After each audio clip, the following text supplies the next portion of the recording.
Thanks for, first of all, just an extraordinary warm welcome ever since we arrived here yesterday. It's been a fantastic visit, and I'm so pleased to be able to celebrate this with you, too. A big thank you to Governor Mills and her team, particularly Bruce Van Noten and the DOT team. It really matters when you have state leadership that understands the importance of infrastructure. It helps us be a better partner on the federal side, and I have seen that focus, that commitment, and that investment here in Maine, and it's making communities across this state better off. So we really, really appreciate that partnership with the governor. I want to thank Shelley Pingree and all of the members of all 4 members of your federal delegation, because we have gotten so accustomed to the benefits of the infrastructure law across the country that we run the risk of forgetting that this was far from guaranteed when we got here. We spent our whole first year trying to get this bill through. Its political obituary was written half a dozen times before the president finally was able to sign it on the south lawn of the White House in November of 2021. And it passed because of support from leaders like Representative Pingree, who were there with us, there with the president, working across the aisle, making sure this actually got done. And Mayor Diane, I want to thank you for the warm welcome and just recognize the important work that you're doing here. I was proud to carry the title of mayor for most of my career in public service, and I've often reflected that the job has only become more demanding and probably more difficult since I wore the title. But I've also reflected that it sure would have been nice back when I was mayor if there was $1 trillion tailwind coming from an administration with a big infrastructure package. So hopefully we're making your job a little easier, at least in that respect. Like I said, it's been a great visit. Yesterday we were looking at the bridges over by Freeport. Then we had a great conversation about supporting rural communities up at Wolf's Neck. This morning took the chance to familiarize myself with Back Cove, running that loop clockwise, and now we're at another great site that I saw the folks out there. You got so much to be proud of here. I've also kind of been eating my way through Portland. I should admit I had one of the great meals of my life at Scales last night, and I'm surprised there was room for it after that whoopie pie we took away from the Harrisicid. Is that how you say it? Yesterday, and then this morning at the port they were feeding us. We had a great visit there, and I think I convincingly created the impression that that was my first and not, in fact, my second potato donut of the day that we were offered there. And we just had a great visit over at the Other Side Diner, too. And of course, in addition to very much enjoying the meals, it's great to see the thriving small businesses here in these communities that whose entrepreneurs take those risks to put their heart and soul into ensuring that these businesses grow. That's part of what's at stake in a project like this, too. This brings together 3 of my very favorite things. Academic research being commercialized to create opportunity, adaptive reuse of historic structures, and great transportation policy.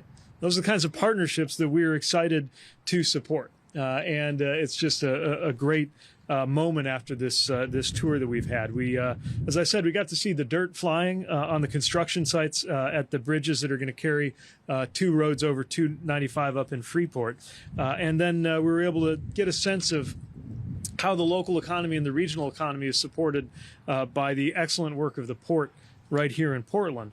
And we've also been talking about what we're doing in Libbytown, one of many, many communities across the country that was effectively cut in 2 by the way the interstate was built. And now we have an opportunity to build better connections to deal with what 295 did there. And now here we are in East Deering. I want to applaud Portland for the investments that have been going on to invest in infrastructure for walking and biking. And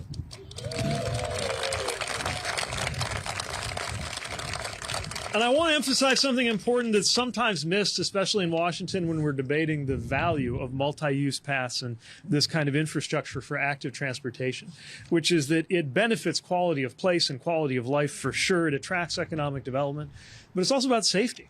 This is something that can save lives, which is why good multi-use paths and infrastructure are not ornamental. They are fundamental to good transportation policy. And I see that being recognized right here in Portland. But of course, there's a lot more to do. Parts of the city that need more of that infrastructure to make sure that it's safe to drive, to bike, to walk, to use a wheelchair. And that certainly includes East Erie. And that's only going to be more important as Northeastern's new RU campus brings so many students, researchers, and entrepreneurs to this area in the coming years. Local leaders saw that need. They chose to do what good leaders do and get ahead of those needs and potential challenges. They applied for federal funding to get that infrastructure to help support active transportation, to manage vehicle traffic, to reduce the need for some of that vehicle traffic, which also means cleaner air, and to keep people moving safely for decades to come, which is part of why this is such a compelling case. You got a lot to be proud of because this RAISE program that's funding this project is one of the most competitive in the federal government. Many of the best ideas we are still not able to say yes to because there are just so many competing for those dollars. But this project competed so well, and now I've seen for myself why this was a winner. I'm delighted to congratulate you on our award of $25 million to build new active transportation benefiting the community here in East Erie.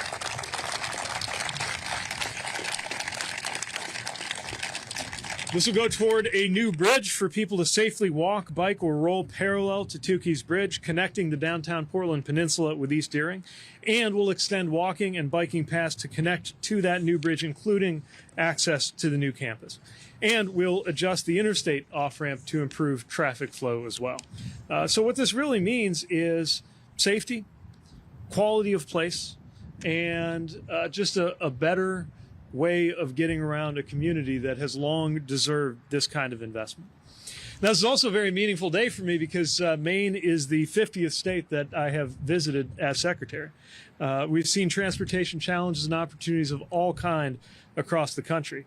But the way that you have treated me and fed me over these last couple of days, I really feel like I got to come up here more often. And it does feel like we saved the best for last.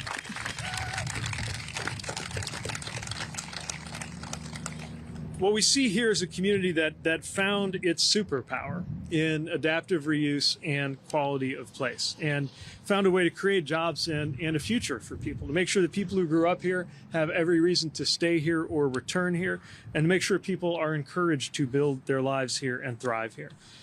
And we knew that there needed to be federal support for these kinds of efforts, and that's something that you have engaged so successfully. It's really an example of what we had in mind when we pushed so hard to get that Biden-Harris infrastructure package, that bipartisan infrastructure law done. And we've seen stories and examples of this across the country. Cities and towns that are not just keeping the lights on, they're innovating, they're creating, and now have a partner in Washington to literally cement those gains with the right kind of infrastructure. It's hard for me to convey the scale of how widely this is happening across our country. We now have over 60,000 infrastructure projects, large and small, moving forward across the United States. And it's everything from major efforts that I call the cathedrals of our infrastructure, sometimes multi-state, multi-billion-dollar projects, to a spot like Grand Forks, North Dakota, where this railroad crossing has just been a community headache for years.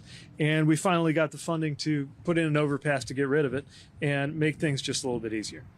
And what unites all of those projects, all 60,000 of them, is not one of them was cooked up in the Department of Transportation headquarters in the Navy Yard in Washington, D.C. All of these projects were developed by communities, by states, by local project sponsors. The philosophy of our infrastructure package is that the ideas aren't going to come from Washington, but more of the funding should, and now it finally is. That's what we're celebrating and marking today.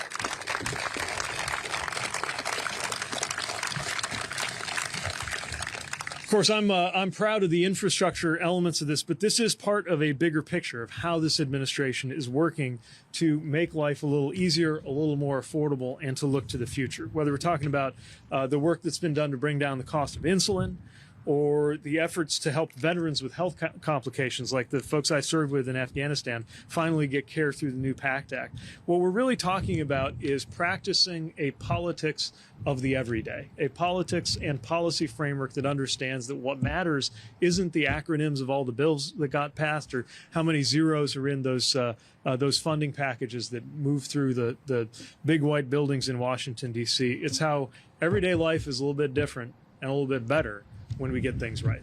I see all around me the partnerships that are getting things right, and I can't wait to see the future opportunity that's going to be created here. So thanks so much for the chance to celebrate this with you. Please send me a postcard, or better yet, save me a seat at the ribbon cutting, because I can't wait to see the finished product. And congratulations on all the great work that you have going on here and across the state of Maine. Thanks very much.